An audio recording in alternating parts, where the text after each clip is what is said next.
Visit budgetbreaks.com. Breaks starting at just $100.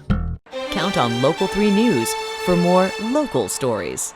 If you watch our show on a regular basis, on Mondays especially, you know that every Monday our friend and co-worker Jason Wright brings us the dad joke of the week. It's always fun to get in a good laugh, and Jason is funny, but this morning we brought in the professional, courtesy of Lee Hardin. He's in town from Murfreesboro, Tennessee. He's a proud MTSU grad, and he is putting on a show that is clean. Have you ever heard such a thing as a clean comedy act?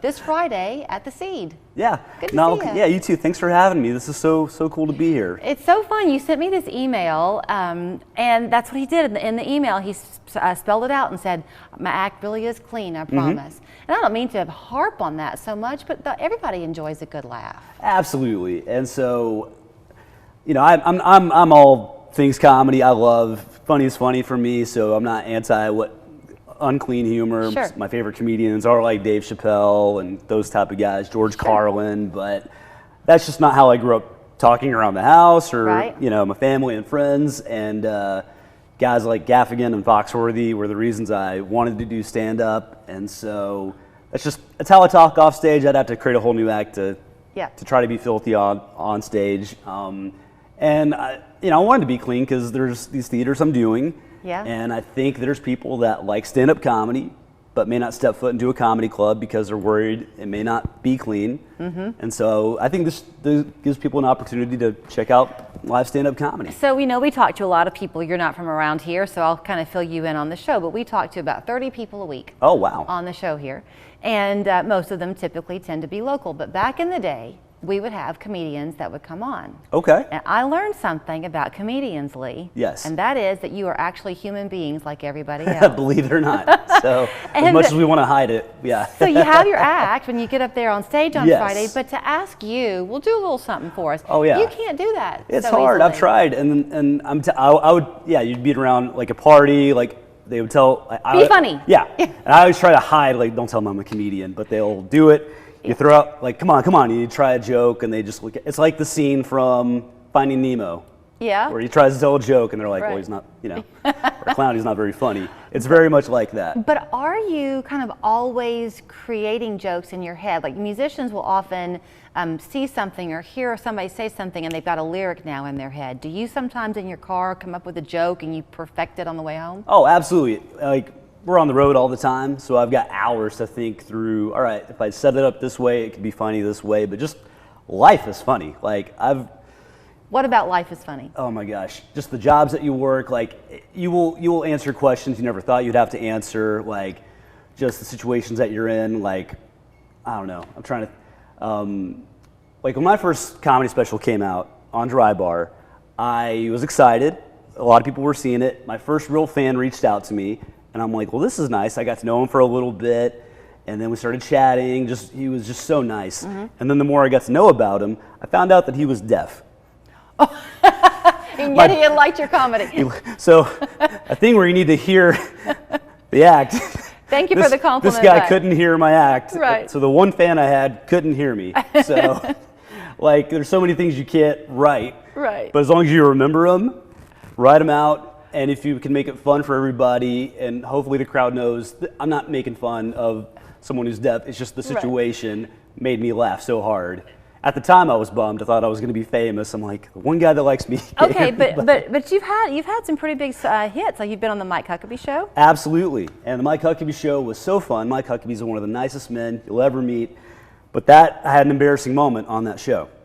How? I invited all my friends and family because it's local. It's in Hendersonville, Tennessee, and it's legit. A band plays you out. It's a legit national talk show, and I do my act. People applaud. We have a great time. They laugh. I go back to the green room, and I look down, and my fly was open on national TV. You didn't get a redo. I didn't know. I thought, well, maybe it just went down. No, all my friends and family texted me pictures. Hey, your zipper was down. And I didn't know my zipper was down, so I had my hand in my pocket, so the hole got wider as I was telling my jokes. I was going to be the first comedian band on a Christian TV show, and it was embarrassed. My mom was in the front row, just gripping everybody she could. Like, Yeah. But they're pros. They fixed it in editing. But Oh, they did? Yeah, I tell people to go watch the clip to see if they can find it. I don't tell them they fixed it in editing. That's good. Yeah, and I had a comedian friend ask about the TV spot because he thought it paid. I'm like, no, you just get to be on TV. Yeah. And he was like, well, hey, at least it's good exposure. Oh, pardon the pun. Pardon the pun. He had no idea how ironic of a statement he made, but. So I want to talk a little bit about something that you are doing this year that's pretty intentional with your comedy. Absolutely. Which brings you to Chattanooga and the Seed Theater. So you've done the comedy thing where you kind of put your application in, if you will, hope that Yep. they'll come calling on you. But it's a numbers game. So you wanted some control. So you're choosing theaters that are smaller, like the Seed, Yeah, to help them and help you. 100%. Any play I've ever been to, when I got into stand-up comedy, I would look around going, this is a nice, intimate environment. This would be fun for comedy. It's not too intimidating. It's not a 400-seat theater. It's like a 150-seat theater. Like, these are really fun. Right. And so I had a dream to do it for years. And, you finally build up enough creds, TV creds, and start getting better at your craft. Yeah. I was finally in a spot where I thought I could sell myself. Yeah. And so clubs are great if you can get into them, but they're so competitive. And you're working all weekend, and it's fun when you get in. But October of last year, I just decided to change gears. I was like, I would like to know where my work's going to be for at least the whole year of 2023. So Not too much to ask. Not too much to ask, right? And I just started emailing, Googled community theaters, honestly, every state in America. Just Googled community theaters, presented myself, would love to use your theater. I'm a professional, here's my clips, here's my headshot. And people actually responded. And they were excited about the idea. They don't have too many comedians reaching out to them. Right. And I advertise that it's clean, because a lot of these are in smaller towns, and you can bring your families, and I think that's appealing to them as well. So I've also been told that you really can't learn to be funny. You're born funny or you're not. You learn how to write it to be funny. Yeah, you got to True? be obsessed with it. I joke about it all the time. People ask me if I was a class clown. I'm like, I was a failed class clown. I would try to make kids laugh, and it was mostly met with eye rolls and like, are you done? There he Are goes you done? again, yeah. Are you done? Okay, please, all right. But it is a craft. You gotta, like anything, you've gotta study it, you gotta listen to comedians and go, okay, why did they end on this certain word? Why are they phrasing it this way? And there's comedy classes that show you how to do that.